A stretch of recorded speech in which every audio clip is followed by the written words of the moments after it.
Well, let's get more on that story. From New York, I'm joined by Arnold Bell, who's Chief Security Officer at Straight Consulting and former FBI cybercrime specialist. Welcome to Sky News tonight. This company, it basically allows strangers to contact strangers. So if you have that as a premise for your business, then it must be fairly easy for hackers to get in, despite whatever pledge the company makes that its site is totally secure. Well, I think that it is. It's obviously a risk whenever you have a public-facing site. A site like this one that behaves or provides the kind of services that they provide, I think, is more of a target. But I think the security apparatus behind all the sites is pretty similar, and I think it would be hard to get into this site as it would any other site. But obviously, in this case, hackers have gotten into it. This company says, Ashley Madison says, that it does do everything it can to protect its customer security. Do you think that they have done, from what you've been able to glean? Well, from what I've been able to glean, I believe they've done a lot. I don't know that there's a perfect solution for this. I think there's so many ways that hackers can get into a site like this, from phishing attacks to just malicious activity of someone who's working at the site or something like that. So I think there are a number of ways to get in. So you can do everything perfectly and have the best security tools in place, and hackers can still find ways to get in. Well, that's quite worrying, isn't it? Because we use the internet for so many things. For instance, shopping, banking transactions. I suppose, at the basis of any internet transaction is the issue of trust. And if you lose trust, it's very hard to see how a company can recover from that. Yeah, I think that's one of the biggest risks. Obviously there's a financial harm to an attack like this, but I think the reputation of the company probably outweighs that financial harm in many companies' minds anyway. I think that you can do a certain level of things. I think companies who are larger and have more resources can obviously allocate more funds to the security of their networks, but that trust is valued, and I think the breaking of that trust, if you will, really causes more harm to companies than actually even the financial loss sometimes.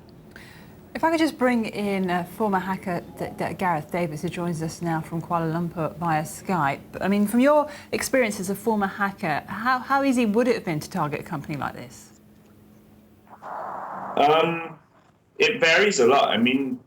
It could be an extremely complex, 6 month to a year operation with multiple levels, or they could have just stumbled across something obvious that no one had noticed. So it's really hard to, quantify exactly how complex the intrusion was without knowing, the details of what happened. Yeah, because there is a suggestion, isn't there, from the company that this might have been an inside job.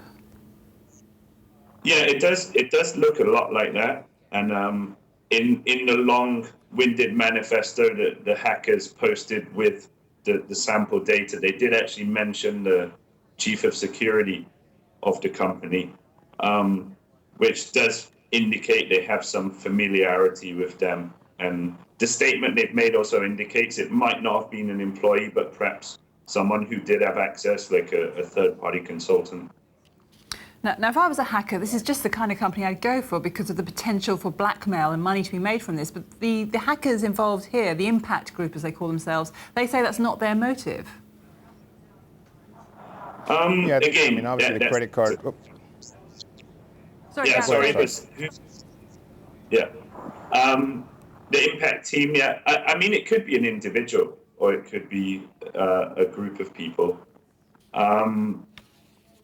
Are they trying to sell this data? What they're trying to imply is they have a moral standpoint here, which is against the deletion service, which Ashley Madison provides for $19, which they claim to delete all of your data, all of your pictures, all of your messages. And the hackers claim they don't actually do that. So that's why they're enraged, they claim. Arnold Bell, if I could bring you in, do you think that's right, that the hackers have made a valid claim here about the deletion, or do we just need to find out more? And this isn't just an isolated case, is it? There's been a long line of attacks like this on Sony, on iCloud. Yeah. Right, absolutely. There's been, you can go down the list over the last couple of years. There's been Home Depot, eBay, OPM, the Office of Professional Management here in the U.S. So there have been a number of hacks over time. I think what's happened with all these hacks that have happened is that the security has gotten tighter because it's in the news, it's in the forefront, it's top of mind. I do think that, as I mentioned before, no matter what you do from a security perspective, if a hacker has legitimate credentials, then there's not much they can't do in your network. So the third-party consultant or third-party vendor vector might be in play. A disgruntled user or somebody that had legitimate credentials might be in play, because none of your security tools are going to catch that. If I'm an authorized user, if I'm posing as an authorized user, none of your security tools are going to catch my activities in there.